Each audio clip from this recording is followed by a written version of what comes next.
তাকে ভালোবাসতে থাকো, মহব্বত করতে থাকো, তার সঙ্গে তোমরা লেগে থাকো, তার দিকে তোমরা লক্ষ্য রাখো, তার সেবা করো, যত্ন করো। তার যদি সেবা করো তাহলে আমার আল্লাহ পাক তোমাকে সেবা করবে, আর ও সেবার জায়গা হলে জান্নাত। বাবা ভালো লাগছে?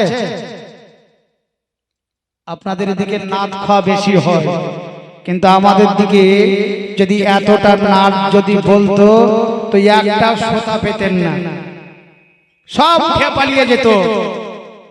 যেদিকার যার নিয়ম ধরে আপনাদের সম্মুখে বাবা তুলে ধরি। আল্লাহ পাক বন্ধ করেন দেখেন পৃথিবীর জমিনে, ভারতের সরজমিনে খাজা গরিবে নওয়াজের নাম তো আপনারা জানেন, আর চিশতিয়া তরিকার ইনিও হলেন না বলেন নাই বলো হক নিজামী সাহেব, ইনিও হলেন চিশতিয়া তরিকার এই খাজা গরিবে নওয়াজ রহমাতুল্লাহ আলাইহি। দেখেন পৃথিবীর ভূমণ্ডলে এমন ইতিহাস তৈরি করে গেছে, মূর্তিকে নিজে খাইয়েছে। জোরে বলুন সুবহানাল্লাহ। আচ্ছা বলেন তো, পাথরের মূর্তিকে আমি আপনি শত যদি চেষ্টা করি, করার পর খাওয়াতে পারবো গো? পানি পারবো? কোনো খাবার, কোনো মিষ্টান্ন জিনিস ক্ষমতা আছে? বিড়ি শিকারে তাও পারবে না। আমার খাজা গরিবে নওয়াজ রাদিয়াল্লাহু তাআলা আনহু মূর্তি পূজাকে প্রসাদ খাইয়েছে, এই ঘটনা শুনেছেন?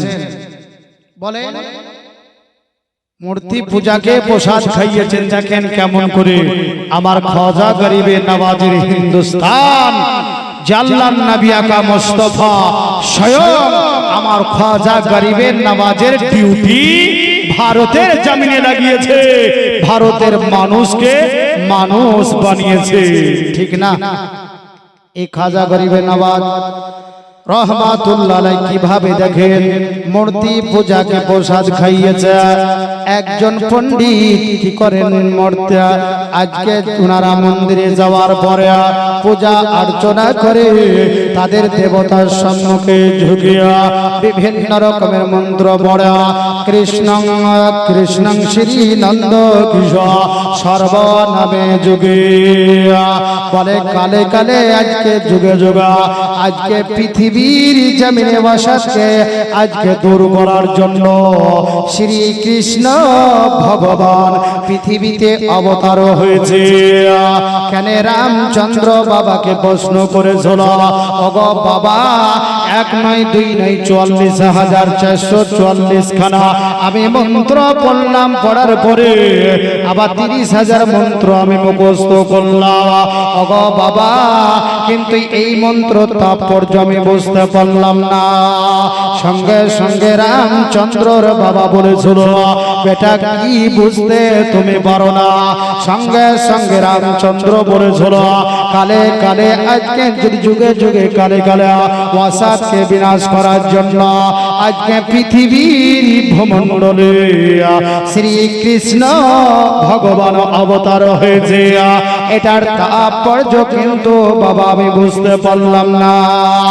বাবার ব্রেনকে হ্যাং করে দিয়া আজকে শ্রী রামকৃষ্ণকে বলেছিল, বাবা রামচন্দ্রকে বলেছিল, বাবা এইরকম প্রশ্ন তুমি করতে যেও না, ৬০ মন্দিরের ফলমূলার ব্যাগে ঢুকবে না। তোমাকে সারা জীবন ধরে ফলমূল খাইয়ে বড় করেছি।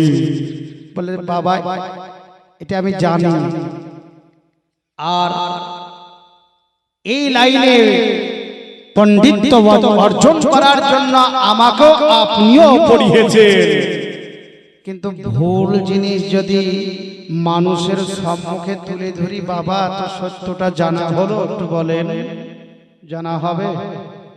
আমি ভুল মানুষের সম্মুখে বলছি, তাহলে সত্য জানা হলো না, ভুল ভুলই থেকে গেল। তো বাবা এটা তাৎপর্য একটু বলে দেন। বলে কি, শ্রীকৃষ্ণ ভগবান যদি ভগবান হয়ে থাকে তাহলে অবতার কেন হবে? ঠিক না? অবতার কেন হবে? ভগবান কোনদিন অবতার হয় না। ভগবান তো সমগ্র পৃথিবীকে পরিচালনা করবে। আমাদের আল্লাহ অবতার না সমগ্র পৃথিবীকে পরিচালনা করছে? একটু জোরে বলেন। পরিচালনা করছেন আমাকে, আপনাকে, সারা জগৎকে আমার আল্লাহ পাক পরিচালনা করছে।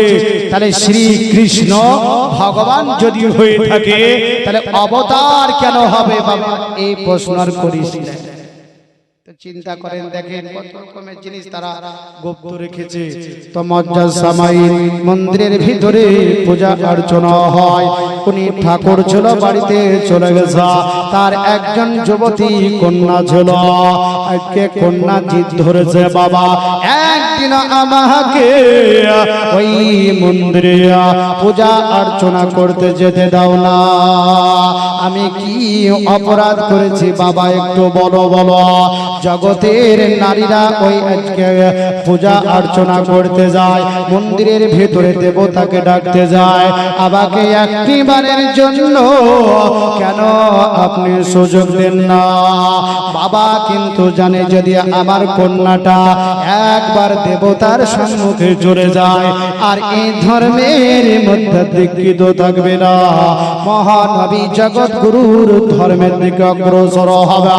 আল্লাহ পাক পবিত্র কোরআনের মধ্যে জানিয়ে দিয়েছে, ইন্নাদ-দীনা ইনদাল্লাহিল ইসলাম। নিশ্চয় আল্লাহ পাকের মনোনীত নির্বাচিত ও ধর্মের নাম হলো দিনী ইসলাম ধর্ম। এই ধর্মকে উনি গ্রহণ করে নেবে। আল্লাহর নবীর মহামন্ত্র পবিত্র কালেমা তৈয়বা পড়ে চিরতরের জন্য মুসলমানের মধ্যে আবদ্ধ হয়ে যাবে। তার বাবা কিন্তু জানতো এরই কারণে কন্যাকে আজ মন্দিরে পাঠাতো না। মেয়েটা জিদ ধরলো, বাবা এবার রাজিও হলো। কিছু ফলমাল নিয়ে মন্দিরে যখন চলে গেল, দেবতার সম্মুখে বলে, নাও মা তুমি খেয়ে নাও, খেয়ে নাও। কোন রকমের ফলমূল যখন না খেলো, মেয়েটা বলতেছে, ওগো আমার মা, ওগো আমাদের প্রভু, আপনি কেন খাচ্ছেন না? আমার বাবার ফলমূল গুলো প্রত্যেক দিন আজকে তুমি খাওয়া। আমার ফলমূল গুলা কি খাটাও হয়ে গেছে না বরবাদ হয়ে গেছে না নষ্ট হয়ে গেছে?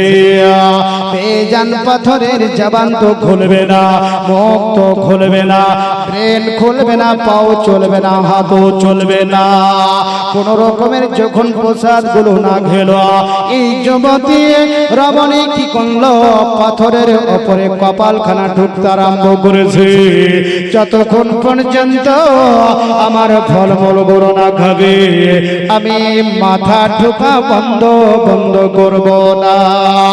এই যুবতী রমণী মাথা ঠুকে যায়, রক্ত প্রবাহিত হয়ে যায়, শরীরখানা রক্তে রঞ্জিত হয়ে যায়। রঞ্জিত যখন হয়ে গেছে, এবার খাজা গরিবে নওয়াজ রহমাতুল্লাহ আলাইহি সেই পথ দিয়ে হেঁটে হেঁটে যাচ্ছিলেন। আর এই যুবতী কন্যার দৃশ্যটা আমার খাজা গরিবে নওয়াজ রহমাতুল্লাহ আলাইহি উনি দর্শন করছেন, দেখছে। দেখার পর তার দিলের ভিতরে রহম আসলো, অন্তরে আজকে দয়া মায়া চলে আসলো। আমার খাজা গরিবে নওয়াজ রহমাতুল্লাহ আলাইহি ওই যুবতীর আজকে কষ্টটা দেখার পর ওই মূর্তি পূজার দিকে লক্ষ্য করলো, হাতের ইশারা করলো, ওরে মূর্তি জবান খুলে দে, জবান খুলে দিয়া আর ওই কন্যাটার প্রসাদ গুলো খেয়ে নে।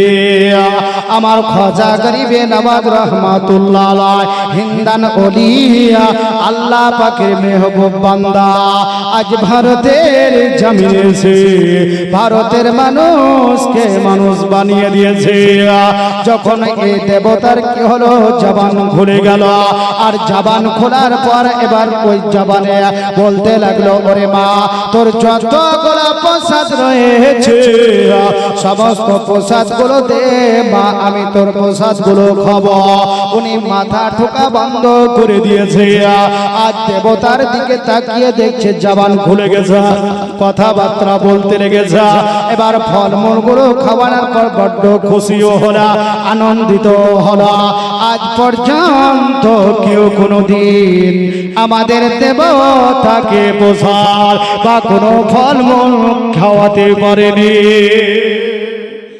কে খাওয়ালো আর কার নাম হচ্ছে না বলো? এখানে জালসা হয়তো কয়েকজন মিলে হয়তো দিয়েছে, আর নাম হয়তো অন্যজনাই ফুটিয়ে দেবে, ঠিক না বাবা বলে? কেন কিছু কিছু মুরিদ আছে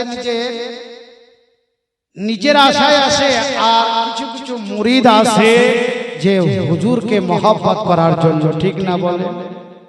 এক ওলি মানে পীর এবং মুরিদ দুজনাই খুব মহব্বত হয় না বাবা বলেন? খুব মহব্বত হয় তাদের মাঝে। তো একদিন মুরিদ হুজুরকে বলছে, হুজুর সমস্ত পশু পাখির যা আছে সমস্ত তার ভাষাগুলো বুঝার ক্ষমতা আমাকে দিতে হবে। বলে এই জিনিস শিখিস না, দ্বন্দ্ব সৃষ্টি হবে। না হুজুর শিখব। বলে শিখবি তো যা, আজ থেকে তুই বুঝতে পারবি যা। ও বাড়ি গেছে, বাড়ি যাওয়ার পর রাত্রিতে খেতে বসেছে, আর খাওয়ার পর দুটো রুটির টুকরা এক কুকুরকে দিয়ে দিয়েছে। কুকুরটা খেয়ে নিয়েছে, কুত্তাতে খেয়ে নিয়েছে। দ্বিতীয় কুত্তা হাজির হওয়ার পর তুই একাই খাবার খালি তোর মালিকের, বলে আমাকে দিলি না। তো ওই নিজের পোষা কুকুরটা বলতেছে, বলে শোন আমার মালিকের কালকা গরুটা মারা যাবে, জি ভরে খাবি। এর ভাষা বুঝতে পারছে, এবার হুজুর শিখিয়ে দিয়েছে জি ভরে খাবি। তুমি চিন্তা করছে, হ্যাঁ রে আমার এই জিনিস মারা যাবে। সকালবেলাতে রাখালকে ডাকার পর বলছে, রাখাল এক কাজ কর, গরুটা তাড়াতাড়ি বাজারে বিক্রি করে দেয়। বাজারে বিক্রি করে দিয়ে আসলো। কয়েকদিন পর আবার ওই রুটির টুকরা কুকুরকে দিয়েছে, ও খেয়ে নিয়েছে। দ্বিতীয় কুত্তা এসেছে, বলে আজও খেয়ে নিলি তো চিন্তা করিস না যে মালিকের যে একটা গাধা রয়েছে বা ঘোড়া রয়েছে, এই ঘোড়াটা মারা যাবে, তখন জি ভরে তার গোশত খাবি। মালিক বলছে শুধু আমারই মারা যাবে, আর কাউরি না। এই গাধাটাকে বিক্রি করলো, ঘোড়াটাকে বিক্রি করে দিল। কিছুদিন পর আবার ওই রকমই দৃশ্য। তখন বলছে চিন্তা করিস না, আমার মালিক কদিন পর মারা যাবে। এই বলছে গাধা বা উট বা গরুগুলা তো হয়তো বিক্রি করলাম, আর আমার মরার খবর তাহলে আমাকে কে খরিদ করবে, কে আমাকে নিবে, কে বিক্রি করবে? ওনার চিন্তায় চলে আসলো যে আমার মরণ হবে, হুজুরের দরবারে ছুট। হুজুরের দরবারে যাওয়ার পর বলছে, হুজুর আপনি যেগুলো শিখিয়া দিয়েছেন তা আমারই ক্ষতি হচ্ছে। তোকে বলেছিলাম না যে এই জিনিস শিখতে চেও না, হুজুরের চাইতে যদি তুমি বাড়িয়ে যাও তোমার সব জিনিস বেকার হয়ে যাবে। কিছু কিছু মুরিদ আছে